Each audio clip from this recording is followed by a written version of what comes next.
тріснувший подовжувач біля змішувача.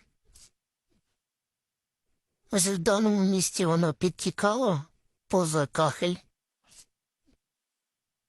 Стало причиною помокріння стін в сусідньому приміщенні, на що замовник звернув увагу. Тільки комплексна діагностика змогла виявити причину помокріння стін.